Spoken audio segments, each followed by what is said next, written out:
ఓం నమో భగవతే వాసుదేవాయ.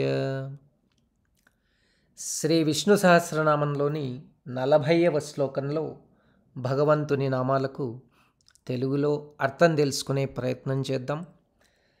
40వ శ్లోకంలో శ్రీ మహావిష్ణువు 10 నామాలతో కీర్తించబడ్డారు. విక్షరోరోహితో మార్గో హేతుర్దామోదరస్సహ మహీధరో మహాభాగో వేగవానమితాశనః. ఈ శ్లోకంలో నామాలు గమనించిన విక్షరః, రోహితః, మార్గః, హేతుః, దామోదరః, సహః, మహీధరః, మహాభాగః, వేగవాన్, అమితాశనః. విక్షరః అక్షరం అనగా శాశ్వతం. విక్షరం అంటే శాశ్వత తత్వమే. ఆటంకాలను ఎదిరించి నిలచి అవగాహనకు తెచ్చుకున్న, అవగాహనకు అందినట్టి అక్షర సత్యమే విక్షరః. అనగా ఏ రూపనామతత్వముల ద్వారా ప్రకటితమైనను వాటి అంతరాళంలో ప్రకాశించు ఈశ్వర లేక వైష్ణవ చైతన్యమే విక్షరః. రూపనామ క్రియగుణ భావాలను అధిగమించి పోరాడి నిత్య నూతన స్థితిలో అనంతంగా వ్యాపించిన ఈశ్వర చైతన్యమే విక్షరం. అదే అక్షర పరబ్రహ్మస్వరూపమగు శ్రీ మహావిష్ణువు. తదుపరి నామం రోహితః. రోహతి ప్రాదుర్భవతీతి రోహితః అని నిర్వచనం. రూపనామక్రియలను లేనట్టి ఈశ్వర చైతన్యం తన మాయను ఆధారంతో జగత్తుగా వ్యక్తమగుట, జగత్తుగా ప్రకాశించుటే రోహితః. సర్వచరాచర జగత్తును ప్రకాశంచేత ప్రకాశించువాడగు శ్రీ సూర్యనారాయణుడే రోహితుడు, రోహితాక్షుడు. దీనినే యజుర్వేదం నమో రోహితాయ స్తపతయే అని కీర్తించింది. రోహితం అనగా అంకురం. అంకురం అంటే మొలక. ఈ సమస్త చరాచర సృష్టిని వ్యక్తపరచువాడు రోహితుడు. సర్వవిధ జీవుల కర్మ వాసనలను బీజరూపంలో దాల్చి సృష్టి ప్రారంభంలో దానిని జగత్తుగా ప్రకాశింపజేయు శ్రీ మహావిష్ణువే రోహితుడు, రోహితః. తదుపరి నామం మార్గః. విక్షరో రోహితో మార్గో. మార్గము అంటే దారి అని అర్థం. స్వధర్మం నిధనం శ్రేయః. సృష్టిగత జీవి ప్రధాన లక్ష్యం ముక్తి, మోక్షం. తన్ను తాను తెలిసి తనకు తానే ఉండుట అన్నదే ముక్తి, మోక్షం. ఈ ముక్తిని సాధించుటకు మూలమైన వాడు, ఆ దారిని చూపేవాడు పరమాత్మ. యత్కరోషి యదర్శ్నాసి యజ్జుహాసి దధాసి యత్ యత్తపస్యసి కౌంతేయ యత్కురుషస్వ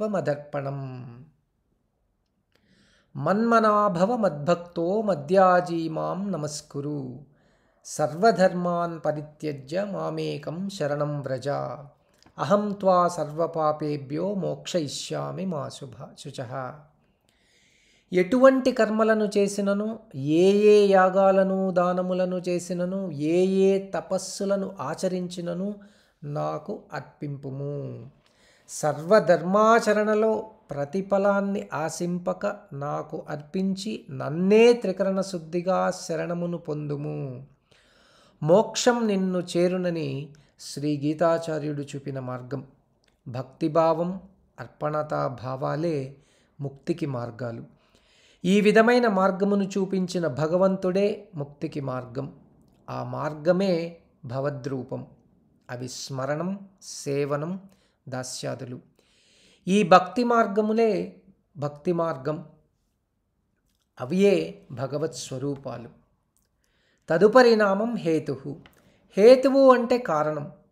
ఏ విషయం కానీ, వ్యక్తి కానీ, సాధన కానీ కార్యరూపం ధరించుటకు ఆధారమగుచున్నదో అదే కారణంగా చెప్పబడుతుంది. జగత్తంతయు కార్యకారణ సంఘాతమే. కారణం లేని కార్యం లేదు. ఈ సమస్త చరాచర సృష్టికి మూల కారణం పరమాత్మ సంకల్పం. నిరాకారమగు పరమాత్మ సోకామయత బహుశ్యాం ప్రజాయేయేతి అన్న సంకల్ప శక్తి ప్రభావమే ఈ చరాచర సృష్టి. దీనినే శ్రీకృష్ణ పరమాత్మ మరింత వివరంగా ఏతద్యోనీని భూతాని సర్వాణోత్యుపధారయ అహం కృత్స్నస్య జగతః ప్రభవః ప్రళయస్తథా మత్తః పరతరం నాన్యత్ కించిదస్తి ధనంజయ మయి సర్వమిదం ప్రోతం సూత్రే మణిగణా ఇవ అన్నారు. సమస్త చరాచర జీవుల పుట్టుకకు, అవి వృద్ధి చెందుటకు, చివరకు లయమగుటకు కూడా కారణం నేనే. నేను తప్ప మరొకరు ఏమాత్రం కాదు. ఈ విషయాన్నే శ్రీ దుర్గా సప్తశతి యాదేవీ సర్వభూతేషు శక్తిరూపేణ సంస్థిత అని కారణం అన్నది. పరమాత్మ శక్తి యొక్క కార్యోపాధి తత్వం అనగా హేతువు లేక కారణం వైష్ణవ చైతన్యాంశంగా కీర్తించబడింది. తదుపరి నామం దామోదర. విక్షరో రోహితో మార్గో హేతుర్దామోదర. దామము అనగా త్రాడు, లోకములు అని అర్థం. 14 లోకాలను తన ఉదరంలో కలిగిన పరమాత్మయే దామోదరుడు. అంతేగాక తనలో విశ్వాంశములకు సూర్య చంద్రాదిగ్రహములను, అశ్విని మొదలగు నక్షత్రములను, మేషాది రాసులను ఓ క్రమ పద్ధతిలో అనుసంధానం చేసి జీవి కర్మానుభవమును నియమించు కాలస్వరూపుడు దామోదరుడు. దీనినే శ్రీ వ్యాస భగవానుడు దామాని లోకనామాని తాని యస్యోదరాంతరే తేన దామోదరో దేవః శ్రీధరః శ్రీ సమాశ్రితః అని వివరించారు. యశోదాదేవి బాలకృష్ణుని త్రాటిచే బంధించిన లీలా కేళీ స్వరూపమే దామోదర తత్వం. యశోదమ్మ బాలకృష్ణుని బంధించుటకు ఇంటిలో ఉన్న తాళ్లనన్నింటినీ ఉపయోగించినను ఉపయోగం లేకపోయింది. యశోదమ్మ భక్తికి ఆమెపై జాలితో కట్టుపడ్డాడు. ఆపై మద్ది చెట్లుగా ఉన్న నల కూబర మణిగ్రీవులను శాప విమోచనం చేశాడు శ్రీకృష్ణుడు. దమం అనగా ఇంద్రియ నిగ్రహం. బాహ్యాంతర ఇంద్రియ నిగ్రహంచే మనస్సునందు తన్ను ధ్యానించిన వారిని కాపాడు పరమాత్మ శ్రీ మహావిష్ణువే దామోదరుడు. తదుపరి నామం సహః. విక్షరో రోహితో మార్గో హేతుర్దామోదర సహః. సహనమునకు మరో రూపం సహః అనగా ఓర్పు, క్షమ. గుణములందు గొప్ప గుణం సహనం. మనోధైర్యమునకు సంకేతం.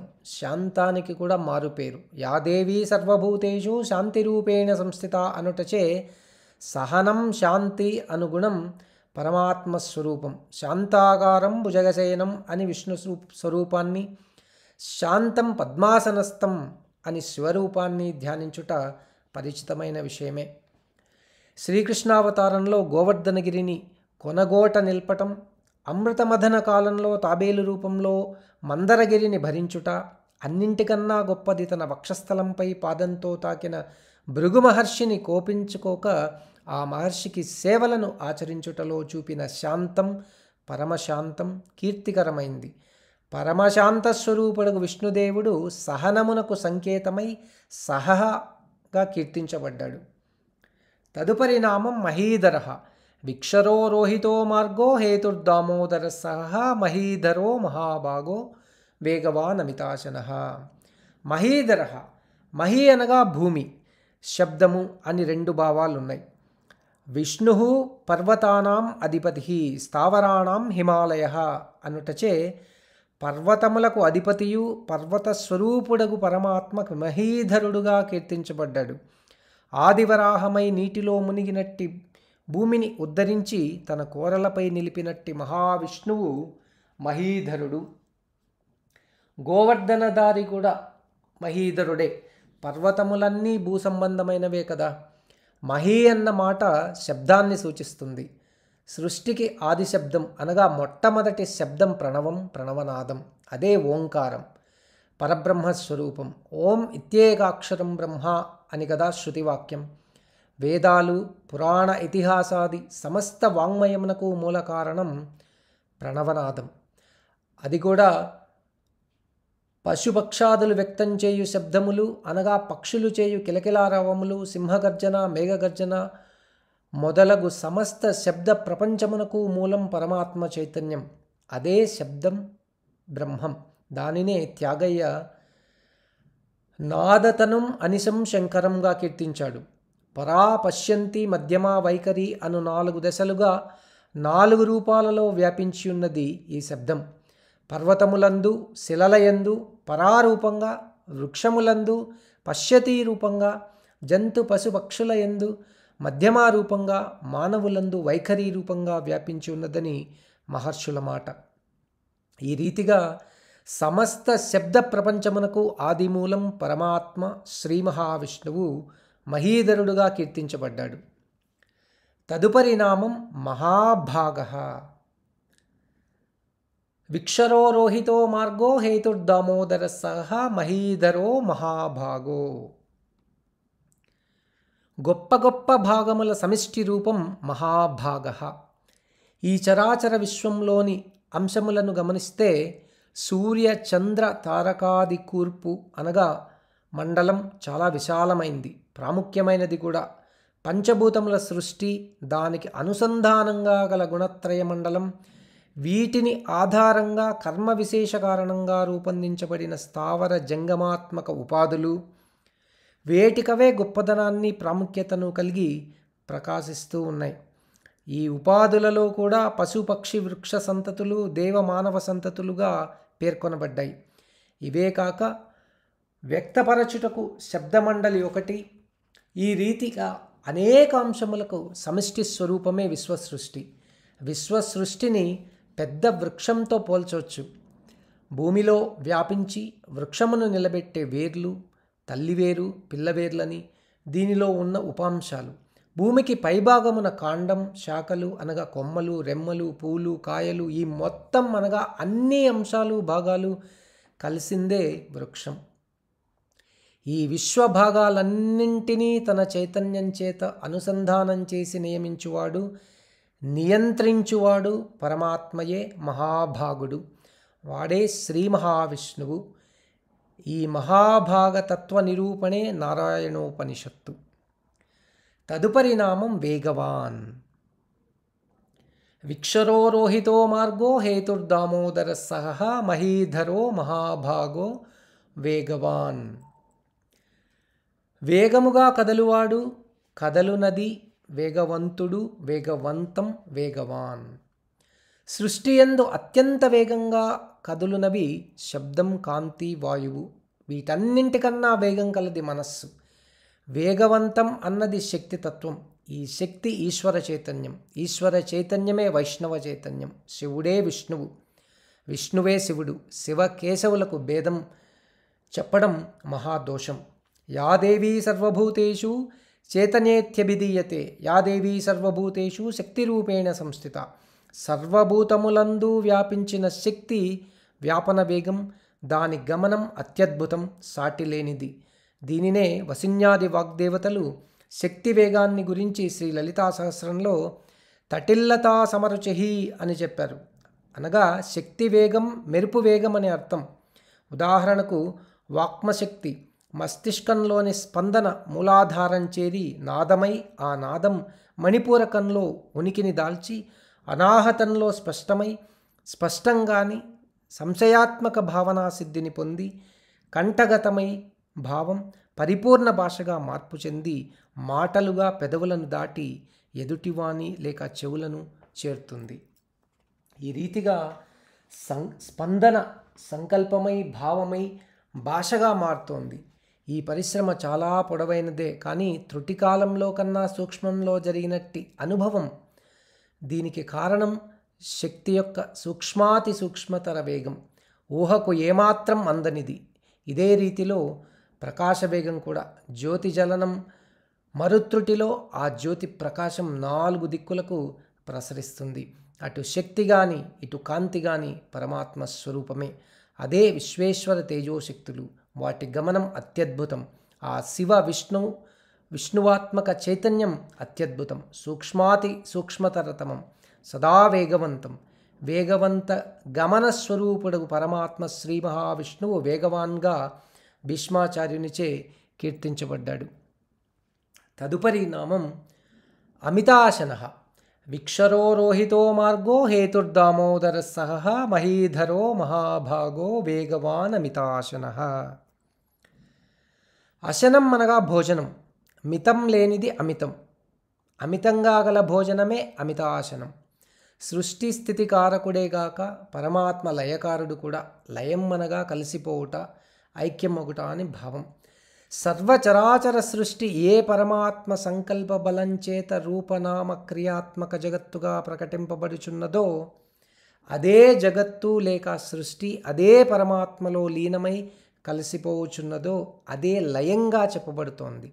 ఈ క్రమంలో పరమాత్మలో లీనమగు లేక కలిసిపోవు ఐక్యమగు సర్వచరాచర సృష్టియే మహాభోజనం, అదే అమితాసనం. దానికి భోక్త అనగా భుజించువాడు లయస్వరూపుడగు పరమాత్మ. అట్టి లయకారకుడగు పరమాత్మ శ్రీ మహావిష్ణువే అమితాశనుడు. దానినే గీతాచార్యుడు భగవద్గీతలో కాలోస్మి లోకక్షయకృత్ ప్రవృద్ధో లోకాన్ సమాహర్తుమిహ ప్రవృత్తః ఋతేపి త్వాం న భవిష్యంతి సర్వే వ్యవస్థితాం ప్రత్యనీకేషు యోధాః అన్నారు. మహాకాల స్వరూపం, ఈ లోకములను నశింపజేయువాడును నేనే.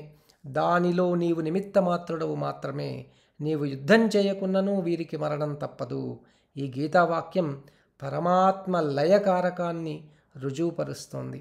సర్వచరాచర సృష్టిని అమితమైన భోజనంగా గ్రహించు పరమాత్మ శ్రీ మహావిష్ణువే అమితాశనుడుగా కీర్తించబడ్డాడు.